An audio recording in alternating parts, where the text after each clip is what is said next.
Selamat pagi Bapak. Perkenalkan saya Dr. Alia yang menjaga poliklinik pada pagi hari ini. Jadi Bapak dengan Bapak siapa? Gombal. Bapak Agung Bawo. Sekarang umurnya berapa Pak? Umurnya 57. 57 tahun. Alamatnya di mana Pak?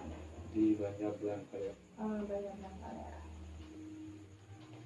Oke, berdasarkan hasil anamnesis tadi, jadi selanjutnya saya akan melakukan pemeriksaan fisik kepala dan leher untuk menegakkan diagnosis lebih lanjut. Jadi pada saat pemeriksaan nanti kemungkinan akan merasa ketidaknyamanan. Apakah Bapak bersedia? Ya, sedia. Oke, jika bersedia, saya mempersiapkan alat dan cuci tangan terlebih dahulu. Bapak bisa diam di sini sebentar nih Bapak. Iya, iya. Jadi alat dan bahan yang diperlukan dalam pemeriksaan fisik kepala dan leher yaitu penlight, penggaris, stetoskop, dan hand sanitizer. Sebelum melakukan pemeriksaan, saya akan cuci tangan terlebih dahulu.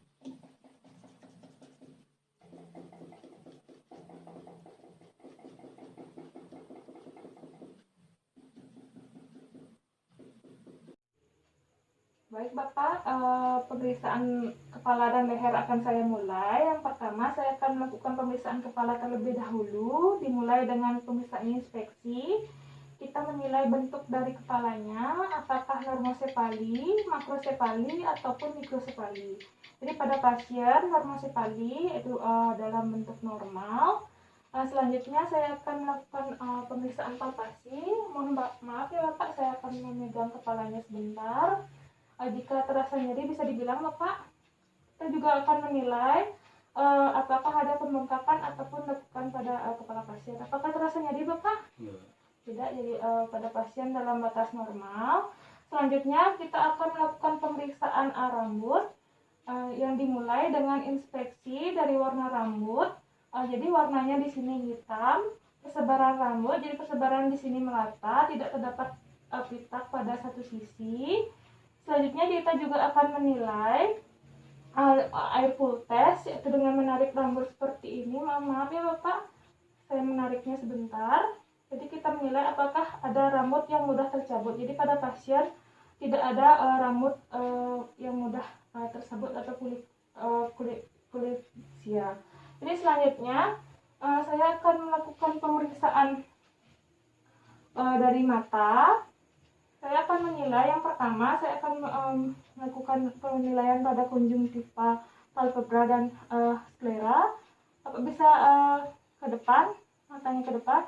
Jadi kita akan menilai pada bawah dengan menarik pada bawah dengan jempol. Selanjutnya kita menilai apakah ada nodul atau tidak. Setelah itu kita akan menilai warna dari konjungtivanya dan dari skleranya. Selain itu kita juga menilai apakah vaskularisasi pada sklera pasien meningkat atau tidak. Selanjutnya kita juga akan menilai konjungtiva bulbar dan palpebranya.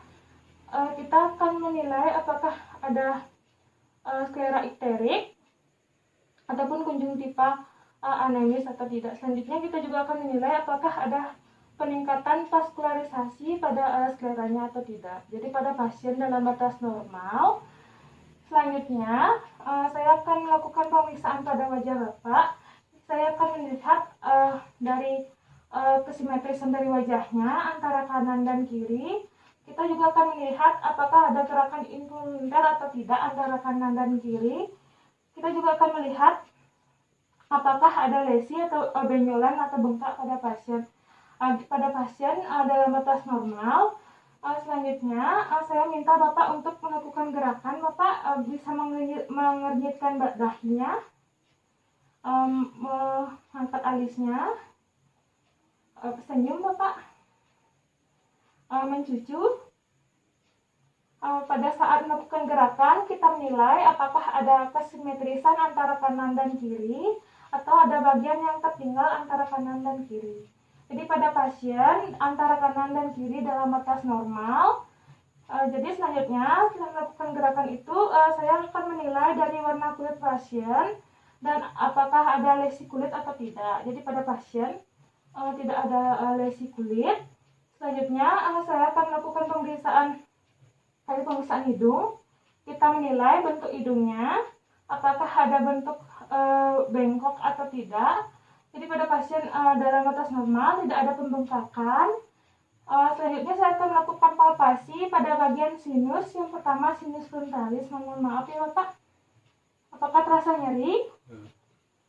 Selanjutnya sinus epimedialis. Apakah terasa nyeri? Selanjutnya sinus maxillaris. Apakah terasa nyeri? Ya, jadi pada pasien dalam batas normal.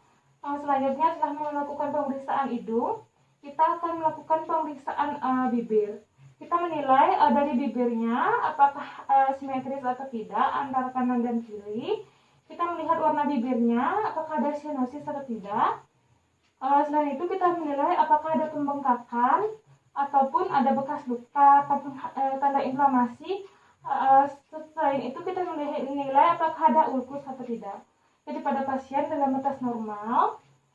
Selanjutnya, setelah melakukan pemeriksaan bibir, kita akan melakukan pemeriksaan mulut. Bapak bisa membuka mulutnya. Jadi kita nilai dari mulutnya apakah ada warna mukosa dari mulutnya, apakah ada pucat atau tidak. Jadi pada pasien dalam batas normal. Selanjutnya kita akan menilai apakah ada ulkus atau tidak, apakah ada papil lidah atau tidak. Bapak bisa menggerakkan lidahnya, menjulurkan lidahnya. Jadi tidak ada bagian yang tertinggal antara kanan dan kiri simetris. Selanjutnya Bapak bisa melakukan pendorongan pada bagian pipinya.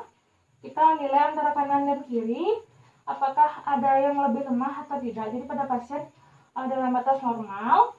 Selanjutnya setelah melakukan pemeriksaan lidah, kita akan melakukan pemeriksaan gigi. Bapak bisa jadi kita menilai dari giginya apakah jumlah giginya lengkap. Setelah itu kita melihat warna gusinya, apakah ada pucat atau tidak. Jadi dalam batas normal.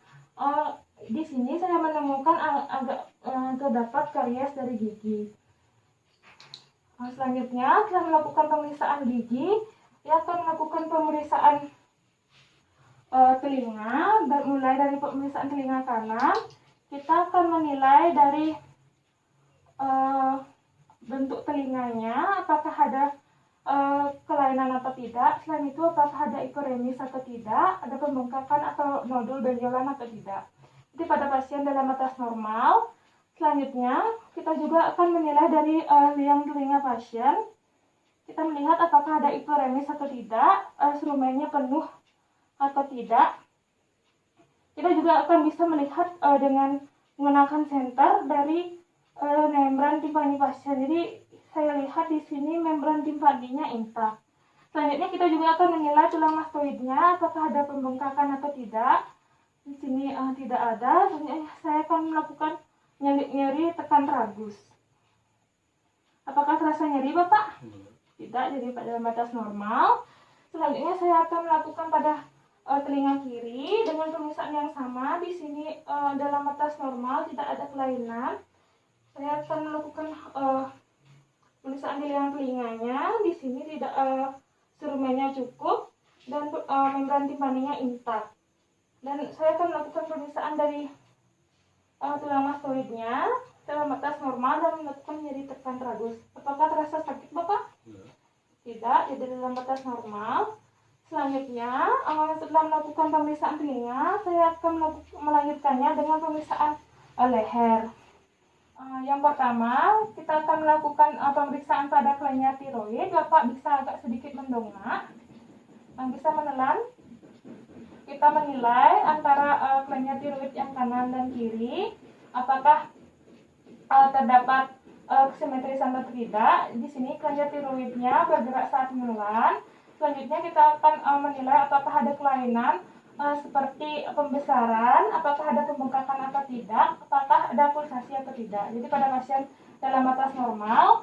Selanjutnya saya akan melakukan palpasi. Bapak bisa menelan, Bapak lagi. Kita menilai apakah ada trill pada pasien. Selanjutnya apakah ada bentuk dari tiroidnya, apakah normal atau tidak. Selanjutnya konsistensinya antara kanan dan kiri, apakah simetris atau tidak. Selanjutnya kita menilai apakah ada nodul jumlah nodulnya kita hitung berapa. Selanjutnya kita juga menilai apakah ada pulsasi pada pasien dan kontur permukaan dari kelenjar tiroidnya. Jika terdapat pembesaran, kita akan mengukurnya dengan kapiler atau pita pengukur. Apakah terasa nyeri, Bapak? Tidak. Jadi pada pasien dalam batas normal. Selanjutnya kita akan melakukan auskultasi untuk menilai apakah ada bruit atau tidak pada tiroid pasien.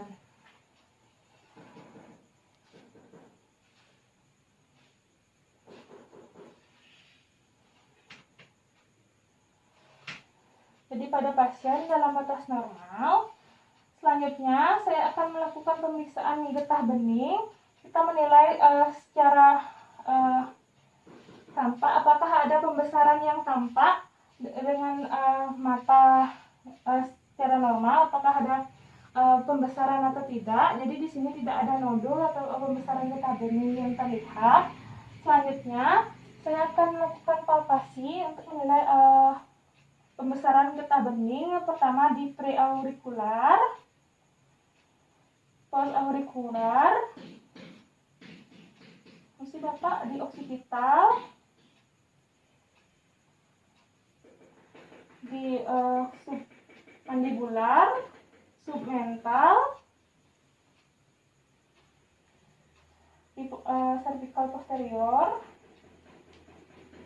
di cervical superficial, dan di supraclavikular. Jadi pada pasien tidak terdapat pembesaran getah bening. Jadi untuk selanjutnya saya akan melakukan pemeriksaan lebih lanjut, namun pemeriksaannya akan dilakukan di tempat tidur. Bapak bisa pindah ke tempat tidur sekarang. Iya. Ya. Baik Bapak, selanjutnya saya akan melakukan pemeriksaan JPP dan pemeriksaan arteri karotis. Yang pertama saya akan melakukan identifikasi pada angulus ludovici.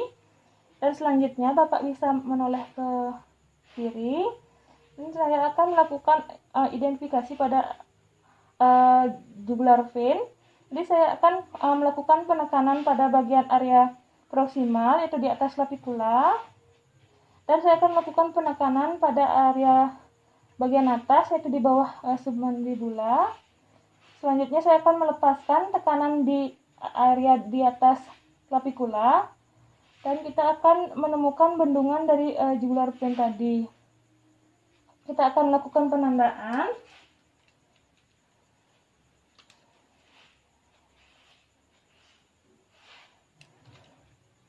Setelah itu kita akan mengukur dengan dua penggaris. Yang pertama sejajar dengan angulus ludovici, dan kita ukur berapa tinggi dari jugular vein tadi. Jadi kita dapat di sini ukurannya 1 cm. Jadi untuk jugular vein pressure-nya itu 5 plus 1 cm. Jadi dalam batas normal. Selanjutnya saya akan melakukan pemeriksaan arteri karotis. Saya akan melakukan pemeriksaan arteri karotisnya di sepertiga leher. Kita menilai pulsasi dari arteri karotisnya. Jadi pulsasinya dalam batas normal. Selanjutnya kita akan melakukan auskultasi apakah ada bruit atau tidak.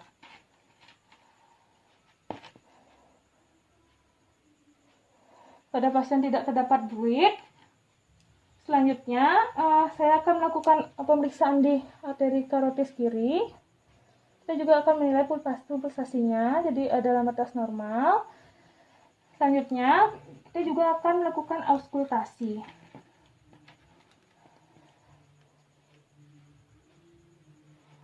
Tidak terdapat bruit pada pasien.